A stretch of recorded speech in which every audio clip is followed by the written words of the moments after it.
Hello students, তোমাদের সবাইকে আমাদের চ্যানেলে ওয়েলকাম জানাই। দেখো, আজ আমরা ক্লাস 9-এর জিওগ্রাফির তোমাদের সেকেন্ড চ্যাপ্টার পৃথিবীর গতিসমূহ, এই চ্যাপ্টার থেকে আজকে আমরা 2 মার্কসের বেশ কিছু ইম্পর্টেন্ট কোশ্চেন দেখে নেব, তার সাথে সাথে আমরা সেগুলো বুঝেও নেব। প্রিভিয়াস ক্লাসে আমরা এই চ্যাপ্টার থেকে 1 মার্কসের কোশ্চেনগুলি দেখে নিয়েছিলাম, বুঝেও নিয়েছিলাম। প্রিভিয়াস ক্লাসটি যারা দেখোনি তারা অবশ্যই প্লেলিস্ট চেক করে ক্লাসটি কিন্তু দেখে নাও। ক্লাসটি শুরু করার আগে বলি, তোমাদের 1 জানুয়ারি থেকে একটা পেড ক্লাস স্টার্ট হয়েছে, হিস্ট্রি জিওগ্রাফির হ্যান্ড রিটেন নোটস, স্যারের লাইফ সায়েন্স ফিজিক্যাল সায়েন্সের নোটস। সেখানে এছাড়াও তোমার রায়মার্টিন প্রশ্নবিচিত্রার সমস্ত, মানে এই 4টে বিষয়ের মেনলি, এই 4টে বিষয়ের সমস্ত আনসারের পিডিএফ, রায়মার্টিন সলভিং ক্লাসের সমস্ত পিডিএফ সেই গ্রুপের মধ্যে দেওয়া হবে। আর তোমাদের প্রত্যেকটা সামেটিভের আগে সাজেশনও সেখানে কিন্তু প্রোভাইড করা হবে। যদি কেউ ইন্টারেস্টেড থাকো, আমি স্ক্রিনে স্যারের নাম্বার দিয়ে দিচ্ছি, মানে কন্ট্যাক্ট নাম্বার, সেখানে কিন্তু স্যারের সাথে তোমরা যোগাযোগ করে নিতে পারো।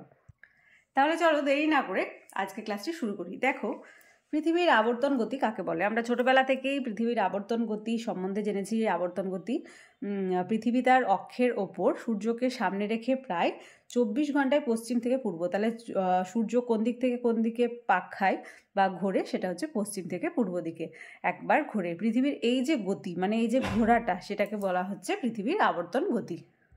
ওকে, তাহলে মনে থাকবে যে পৃথিবী তার অক্ষের ওপর, মানে চারিদিকে যে পৃথিবীর যে চারিদিকটা রয়েছে, মানে বর্ডারটা, সেই পৃথিবী তার অক্ষের ওপর সূর্যকে সামনে রেখে প্রায় 24 ঘন্টায় পশ্চিম থেকে পূর্ব দিকে একবার ঘুরছে। 24 ঘন্টায় পশ্চিম থেকে পূর্বে, পূর্ব থেকে পশ্চিমে না, কিন্তু তাহলে পূর্ব দিকে সূর্য উঠতো না। তাহলে পশ্চিম থেকে পূর্ব দিকে একবার ঘুরছে পৃথিবীর এই যে গতি, একেই বলা হয় আবর্তন গতি। নেক্সট অন, পৃথিবীর বার্ষিক গতি কাকে বলে? এটাও ছোটোবেলায় পড়েছো, বার্ষিক গতি, আবর্তন গতি আমরা পড়ে এসেছি। তো বার্ষিক গতি, পৃথিবী তার উপবৃত্তাকার কক্ষপথ, উপবৃত্তাকার কক্ষপথ বলতে বোঝানো হচ্ছে পৃথিবী যে পথে ঘুরছে সেটাই হচ্ছে তার কক্ষপথ। ধরো এটা যদি পৃথিবী হয়, তার যে পরিক্রমণের পথ, এটাই হচ্ছে কক্ষপথ। তাই বলছে পৃথিবী তার উপবৃত্তাকার কক্ষপথে প্রায় 365 দিনে সূর্যের চারিদিকে একবার ঘুরে আসে। পৃথিবীর এই গতিকেই বার্ষিক গতি বলা হয়। আগেরটা কী ছিল? আগেরটা 24 ঘন্টায় এক পা ঘুরছে, আর এটা বলছে 365 ডেজে একবার ঘুরছে, মানে একবার ফিরে আসছে। এই কারণে যে পৃথিবীর বার্ষিক গতির কারণে ঋতু পরিবর্তন হয়, আর এই গতিকেই বলা হচ্ছে বার্ষিক গতি। আর কি বললাম, ঋতু পরিবর্তন হচ্ছে এই গতির কারণে। 365 ডেজ যেহেতু ঘুরে একবার আসছে। আর দিন রাত, এই যে দিন রাত, শীতকালে রাতটা বড় হয়ে যাচ্ছে, গ্রীষ্মকালে দিনটা বড় হয়ে যাচ্ছে, এই যে দিন রাত্রির হ্রাস বৃদ্ধি, সেটাও কিন্তু এই বার্ষিক গতির কারণেই ঘটছে।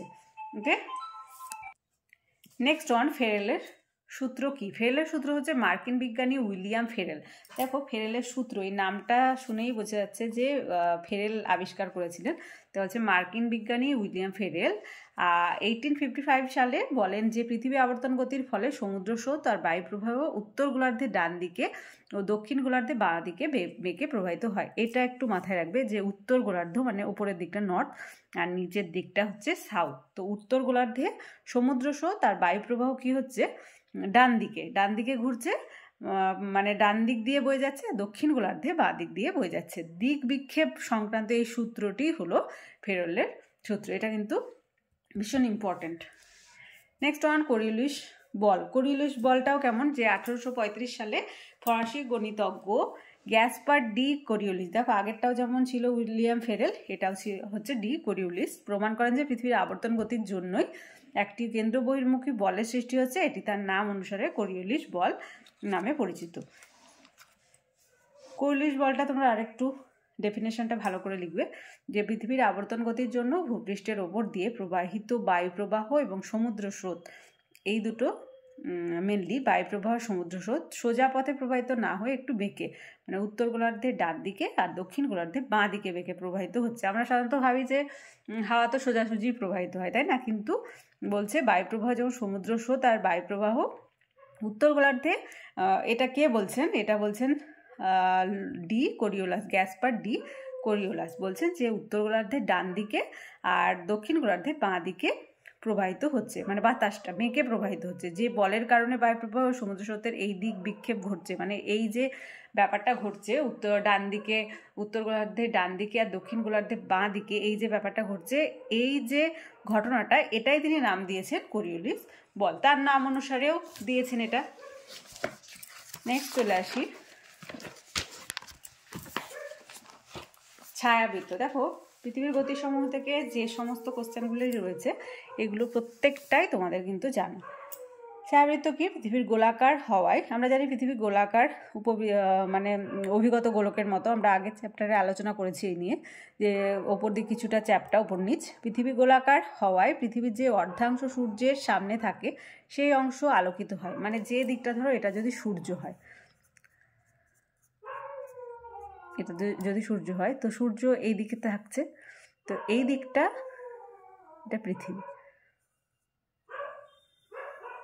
এই দিকটা পুরোটাই আলো পাচ্ছে। ওকে, তাই এই দিকটা আলোকিত হচ্ছে আর এই দিকটা পুরোটাই ডার্ক থাকছে। তাই এখানে আমি এল দিলাম লাইট আর এটা হচ্ছে ডার্ক। এটা তোমাদের বোঝার জন্য করলাম।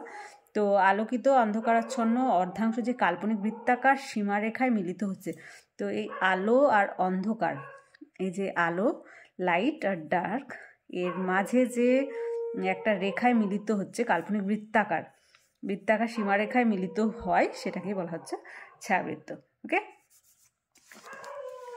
নেক্সট চলে আসি অপসূর অবস্থান। দেখো এগুলো ইম্পর্টেন্ট কিছু তারিখের দিয়েছি, এগুলো সারা মানে যত ক্লাস যাবে প্রত্যেকটাই কিন্তু মনে রাখতে হবে। এটা ক্লাস 6-এ পেয়েছো, 7-এ পেয়েছো, 8-এ পেয়েছো, এখন 9-এ পড়ছো, ক্লাস 10-এও পাবে। তাই এখন থেকে এগুলো কিন্তু খুব ভালোভাবে মুখস্থ করে রাখবে, মানে এগুলো একদম টানা মুখস্থ রাখবে, কারণ তারিখ তো আর বোঝার কিছু নেই, তারিখটা মুখস্থ করার ব্যাপার আছে, বিষয়টা বুঝতে হবে। ওকে, তো অপসূর অবস্থান 4 জুলাই, এই নিয়ে আমরা নেক্সট ক্লাসে মানে পুরো ডিটেলসে পড়বো। শুধুমাত্র তারিখগুলো আজকে দেখে নাও। অপসূর অবস্থান হচ্ছে 4 জুলাই। তবু বলে দিই যে পৃথিবী আর সূর্যের দূরত্ব সব থেকে বেশি থাকে, মানে এই তারিখে 4 জুলাই পৃথিবী আর সূর্যের মধ্যে দূরত্বটা সবচেয়ে বেশি। সবচেয়ে কম থাকে অনুসুরে। দেখো অনু নামটা শুনেই বুঝতে পারবে, একদমই কম। 3 জানুয়ারি এটা হচ্ছে পৃথিবী আর সূর্যের দূরত্ব সব থেকে কম, আগেরটা হচ্ছে বেশি, এটা হচ্ছে কম। মহাবিষুব 21শে মার্চ, উত্তর গোলার্ধে এটা বসন্তকাল। জলবিষুব 23শে সেপ্টেম্বর, উত্তর গোলার্ধে শরৎকাল। সুমেরু প্রভা হচ্ছে 23শে সেপ্টেম্বর থেকে 21শে মার্চ, উত্তর গোলার্ধে টানা রাত হয়, মাঝে মাঝে আলোর জ্যোতি দেখা যায়। মানে 23শে সেপ্টেম্বরটা থেকে 21শে মার্চ পর্যন্ত যে ডিউরেশন সময়টা রয়েছে পুরোটাই উত্তর গোলার্ধে শুধু রাতই থাকবে, দিন নেই। আর কুমেরু প্রভা 21শে মার্চ থেকে, মানে এরপর থেকে 23শে সেপ্টেম্বর আবার ঘুরছে, তাহলে 21শে মার্চ থেকে 23শে সেপ্টেম্বর দক্ষিণ গোলার্ধে টানা রাত থাকছে, মাঝে মাঝে আলোর জ্যোতি দেখা যায়, আলোর জ্যোতি বা ছটা। কর্কট সংক্রান্তি 21শে জুন। মকর সংক্রান্তি আমরা পালন করে থাকি, মকর সংক্রান্তি 22শে ডিসেম্বর। উত্তরায়ণ 22শে ডিসেম্বর থেকে 21শে জুন, এটা সূর্যের উত্তরমুখী, উত্তর দিকে সূর্যের আপাতগতি। আর দক্ষিণায়ন 21 জুন 22শে ডিসেম্বর, সূর্যের দক্ষিণমুখী আপাতগতি। উষা হচ্ছে সূর্যোদয়ের ঠিক আগের সময়টা, মানে সকাল হবে তার যে মানে ভোর যে সময়টা হয় সেটা হচ্ছে উষা, আর সূর্যাস্তের ঠিক পরের সময়টা হচ্ছে গোধূলি। ওকে, তাহলে আজকে আমরা পৃথিবীর গতিসমূহ থেকে বেশ কিছু ইম্পর্টেন্ট 2 মার্কসের কোশ্চেন দেখে নিলাম। আজকে ক্লাসটি ভালো লেগে থাকলে অবশ্যই একটা লাইক দেবে, আর ভিডিওটি কী করবে, বন্ধুদের সঙ্গে অনেক অনেক অনেক বেশি করে শেয়ার করবে। আর ক্লাসে যারা প্রথমবার এসেছো তারা অবশ্যই চ্যানেলটি সাবস্ক্রাইব করে নিও এবং পাশে থাকা বেল আইকন প্রেস করে রাখবে, যাতে করে আগামী দিনের সমস্ত ভিডিও সবার আগে তোমাদের কাছে পৌঁছে যায়। আগেই বললাম 1 জানুয়ারি থেকে তোমাদের একটা পেড ক্লাস স্টার্ট হয়েছে, সেখানে হিস্ট্রি জিওগ্রাফির hand written note, life science physical সায়েন্সেরও হ্যান্ড রিটেন নোট সেখানে প্রোভাইড করা হচ্ছে। তার সাথে সাথে রাইমার্টিন প্রশ্নবিচিত্রা, সলভিং ক্লাসের এই 4টে বিষয়ে সমস্ত আনসারের পিডিএফও দেওয়া হবে, আর প্রত্যেকটা সামেটিভের আগে সাজেশনও প্রোভাইড করা হবে, কিন্তু উইথ আনসার।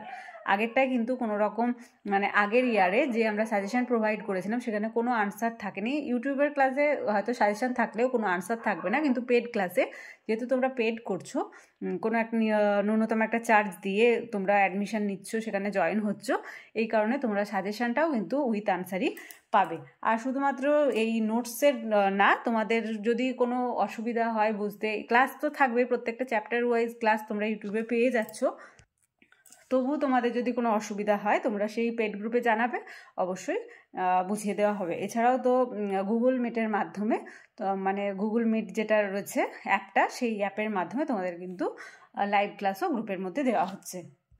শুধু ক্লাস 9 না, ক্লাস 7 থেকেই চালু হয়েছে, 7টা আগে ছিল না, কারণ কি 7-এর অনেকেই রিকোয়েস্ট করেছে বলে ক্লাস 7টা চালু হয়েছে 15 জানুয়ারি থেকে। ক্লাস 7-এর হিস্ট্রি জিওগ্রাফি আর স্যারের ম্যাথ এবং সায়েন্স, আর 8-এরও তাই, হিস্ট্রি জিওগ্রাফি আর স্যারের ম্যাথ সায়েন্স, আর 9-10 শুধুমাত্র ফিজিক্যাল সায়েন্স, লাইফ সায়েন্স আর হিস্ট্রি আর জিওগ্রাফি। ওকে, যদি কেউ ইন্টারেস্টেড থাকো স্যারকে অবশ্যই কন্ট্যাক্ট করে নেবে। স্যারের কন্ট্যাক্ট নাম্বার আমি স্ক্রিনে দিয়ে দিচ্ছি, আর এই পেড ক্লাসের ব্যাপারে ডিটেলসটাও আমি স্ক্রিনে দিয়ে দিচ্ছি। যদি ইন্টারেস্টেড থাকো অবশ্যই কিন্তু স্যারকে কন্ট্যাক্ট করে নেবে। তাহলে আজ এই পর্যন্তই। তোমরা সবাই খুব খুব খুব ভালো থেকো। Thank you.